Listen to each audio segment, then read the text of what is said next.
Today, you will get a review for the bestseller by MJ DeMarco, The Millionaire Fastlane, a book for those daring enough to earn a lot of money and buy themselves a Ferrari or a Lamborghini. In it, the author shares advice on how to get rich quickly. I assure you, this is not one of those fluff books that promise to make you a millionaire overnight. Personally, this book helped me see many things in a new light. After reading it, I started looking at investments differently. And if you have an entrepreneurial mindset and genuinely wish to become wealthy, enjoy life while you're young, and create a business you love, then this video is definitely for you. In the first part of this video, I will briefly outline the author's theory on how to become rich, and in the second part, we will look at 5 basic rules for entrepreneurs. According to MJ DeMarco, we are at the crossroads of 3 roads leading to money. The first road is the sidewalk, the second is the road with a speed limit, and the third is the fast lane. People traveling on the sidewalk live for today at the expense of tomorrow. The author explains that these people view credit as an asset, and expenses are more important to them than savings. Moreover, pedestrians live for instant pleasures here and now, and they definitely do not think about the future. It is important to note that these are not necessarily poor people. There are many wealthy people in the world, athletes, celebrities, who earn very well but immediately spend their fees without thinking about what will happen tomorrow. The second type of money road, the most common, is the road with a speed limit. People following this lane care about ensuring a stable future for themselves and are the complete opposite of those on the sidewalk. This choice is understandable but not justified, as it is best to enjoy wealth when you are young and in your prime, rather than after years of energy-draining work. On this path, people live from weekend to weekend, sacrificing 5 days a week to work, a rather unfair deal. Another problem with these people is that, slowly advancing along their lane, they make long-term investments with compound interest, hoping that such investments will provide them with a secure future. However, it should be remembered that the result of such an investment will only be noticeable at the end of the period.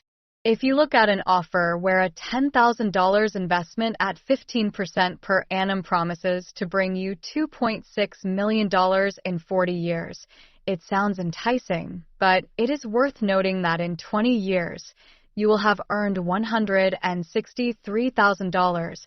In 30 years, $662,000. That is, most of the financial benefit will come when you have already reached retirement age. I think at 65 you won't be thinking about a Ferrari. I'm sure each of us would like to have such a car, but not in retirement.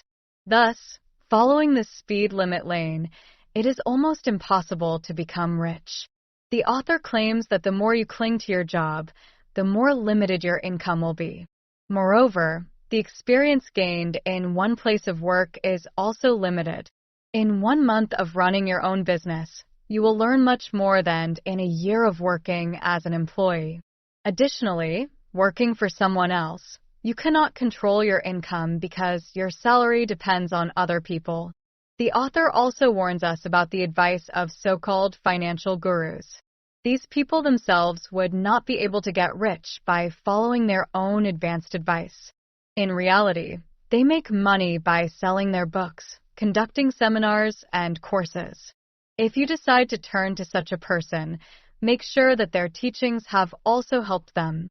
The third type of financial road, the fast lane, is the race of business, entrepreneurship, and quick money. You can break into this path through a business you create, the latest innovations, developing successful software, new systems, and so on. Here, everyone is concerned with getting rich quickly, but this does not mean getting rich easily. You will really have to work hard, possibly even spend 10 years developing your own business before you achieve the desired success. But the reward will be that once you become financially stable and independent, you will gain complete freedom of action. Moving in this lane means fully taking responsibility for your actions. This involves acknowledging your mistakes and learning from them. On the fast lane, it is indeed possible to become wealthy. Try asking your boss to double your salary. It doesn't work that way. The point is not to work hard yourself, but to build a system that works for you. Again, this does not mean slacking off. You need to be resourceful, optimize your efforts, and perfect your work skills to the point of automation. Look, let's say you need to build a pyramid out of heavy stone blocks. Those moving slowly would start carrying stone after stone themselves, and it would take them several decades. But if you're moving fast, you should spend the first few years developing a system to help you move the stones, whether it's a crane, a pulley system, or something else. If you first invest in developing the system, then the pyramid construction will go much faster. The idea is to be a creator, not a consumer. Instead of buying goods pushed by advertising, sell them. Don't mine gold, sell shovels. Don't look for a job, hire employees. Once you shift your mindset from consumer to creator, you've entered the fast financial lane. We are used to thinking that the wealthy are greedy, but this is not true. In reality, greed is the domain of the poor. If you think about it, on the path to wealth, you need to sacrifice something, help others, create, improve, invest. Impoverished people will only work for themselves and think only in their own interests. The author also claims that those who want to get rich must follow the law of creation. According to this law, to earn $1 million, you need to help millions of people. The more you help and give to others, the more you get in return. It may seem illogical. How can I get rich if I am always helping others? For example, if I go out on the street now and give away $1,000 to passersby, will I become richer from this? No, that's not the type of giving we're talking about. Most likely, these people will go to the store and buy themselves some trinket. So, how should you share with others? Here's an example. Let's say you produced a medicine that can cure a disease or created a product that can help the elderly. This is self-sacrifice. That's why Jeff Bezos is richer than a regular clerk. He created the useful and convenient Amazon service, which helps millions of people make safe purchases worldwide daily. And the clerk is probably only concerned with how to feed himself and his family. I do not want to belittle the ordinary office worker at all. There is nothing wrong with helping your family. But according to the law of creation, you cannot become wealthy in this way, as the clerk does not have a positive impact on the lives of others. In the second part of the book, the author outlines 5 key criteria for creating a successful business. If you already have your own business, you can check how well it aligns with these rules. If we examine the venture of any successful entrepreneur, in 9 out of 10 cases, it adheres to these 5 commandments of successful business. So, the first commandment, the commandment of need. A business must solve a consumer's problem, and if this problem is successfully resolved, you receive money in return. You solve people's problems, make their lives easier, eliminate inconveniences, provide better service, and satisfy their desires. You are following this rule. This seems obvious, but believe me, not all entrepreneurs understand it.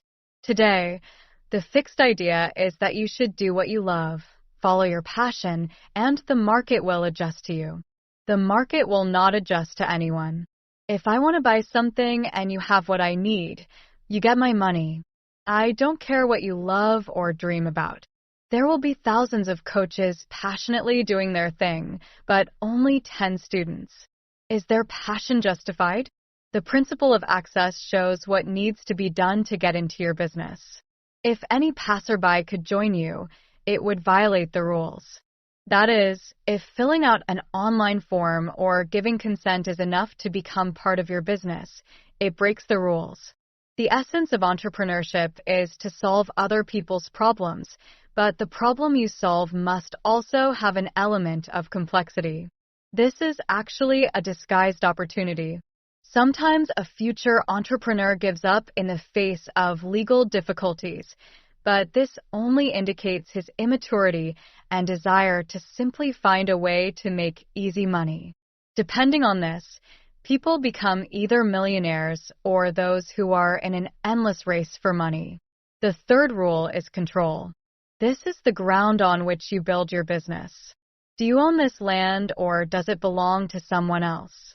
Can any person or company pull the ground from under you and destroy your business, completely depriving you of income? If 100% of your clientele comes to you because they found you on Google, you are violating the control rule. As soon as Google decides to change its search query algorithm, it could mean the death of your business. If you purchase 99% of your goods on one platform, this also violates the control rule. And YouTube can block your content without explanation, even if you have done nothing wrong. All your efforts will be wasted. That is why the author does not recommend entrusting your business to third parties. The fourth commandment is scale. Can your product be counterfeited or bought somewhere without obstacles? Do not confuse this rule with the rule of access described earlier. Scale addresses how easily someone can take away the solution to the problem you found and on which you based your business. For example, you created a unique, innovative software in the field of dentistry. You spent 3 months developing the software, but it can only serve a few dozen clients. Meanwhile, developers of another software released a product that can serve thousands of clients in no time. In short, don't do the work at 200%, but make it so that you get 200% profit from it. And the last rule is the rule of time. According to this rule, the product or service you offer should not depend directly on you. Does your business work for you when you are away or busy with something else? The essence of the rule is to break the most toxic relationship in business, spending your time to make money. As soon as you develop a creative idea that ensures cash flow, you can reach peak sales without spending your physical time on it. If you follow these 5 rules, the result will not be long in coming, and soon you will reap the generous fruits of your business. Thank you very much for watching. Please subscribe to the channel, comment, and like. See you soon.